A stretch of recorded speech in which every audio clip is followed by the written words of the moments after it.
Hello friends, आपका स्वागत करती हूँ लर्निंग पॉइंट चैनल पर। आज की इस वीडियो में हम पढ़ने वाले हैं कक्षा 10वीं के चैप्टर नंबर 13 पृष्ठीय क्षेत्रफल और आयतन के सारे फॉर्मूलाज जो आपको इस अध्याय में काम आने वाले हैं।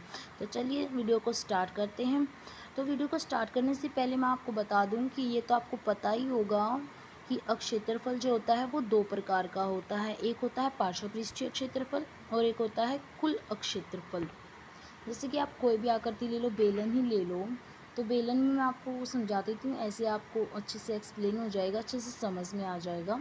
तो कुल क्षेत्रफल जो होता है उसमें होता है ऊपर का, नीचे का, चारों तरफ का सारा एरिया। और जो कि पार्श्वपृष्ठीय क्षेत्रफल होता है उसमें होता है सिर्फ चारों तरफ का एरिया, उसमें ऊपर और नीचे का एरिया नहीं काउंट किया जाता।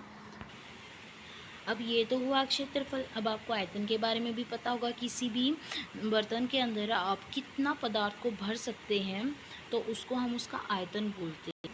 चलिए स्टार्ट करते हैं। सबसे पहले हम देखते हैं कि घन का पृष्ठीय क्षेत्रफल क्या होता है, कुल क्षेत्रफल क्या होता है और आयतन क्या होता है।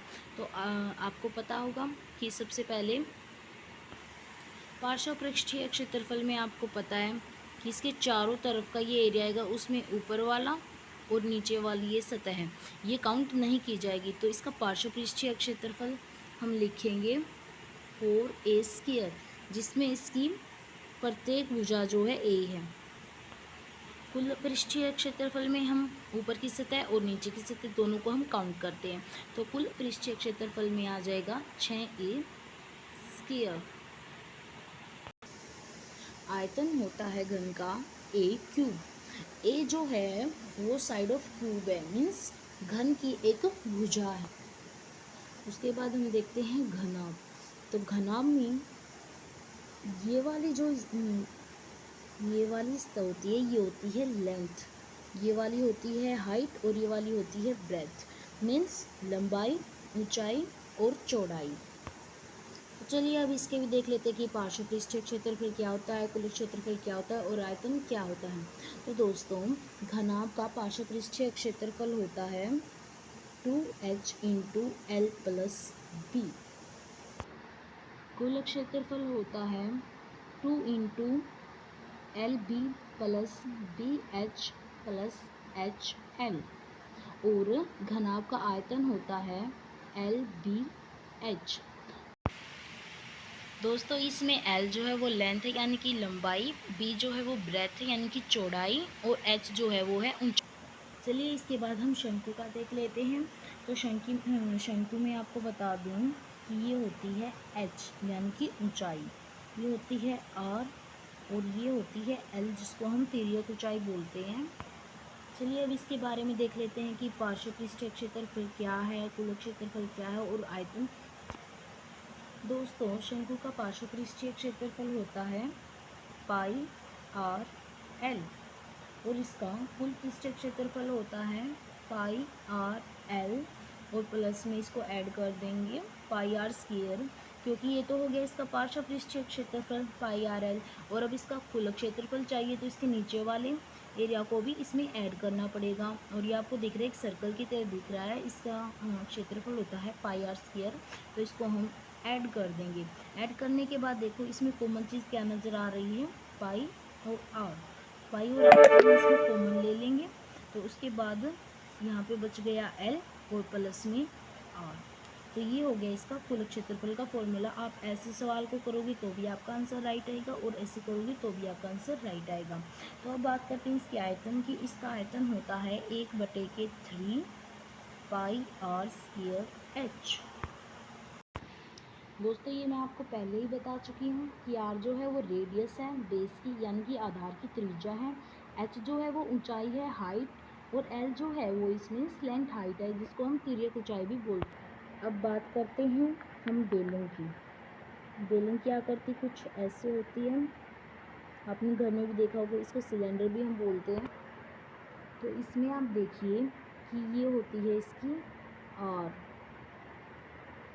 सॉरी ये फैल गया पेन, थोड़ा इंक वाला है ना तो इसलिए फैल जाता है। उसके बाद हम इसको बोलते हैं एच, हाइट यानी कि ऊंचाई। अब देख लेते हैं कि इसका पार्श्वपृष्ठीय क्षेत्रफल क्या है, कुल क्षेत्रफल क्या है और है।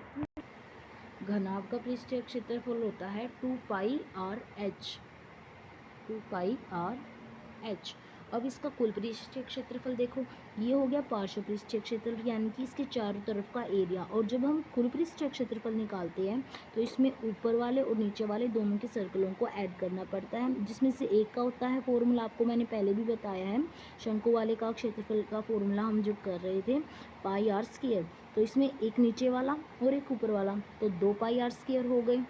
अब इन 2πr² को हम इसके पार्श्व पृष्ठीय क्षेत्रफल में ऐड करने के बाद अब आप देखिए इसमें कॉमन चीज़ आपको लग रही है 2πr, और यहाँ पर भी 2πr है।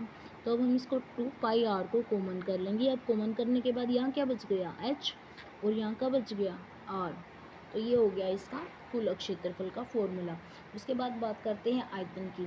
तो बेलन का आयतन होता है πr²h, जहाँ पर h जो है वो हाइट है और r जो है वो रेडियस ऑफ बेस यानी कि आधार की त्रिज्या है। अब बात करते हैं एक ठोस गोले की।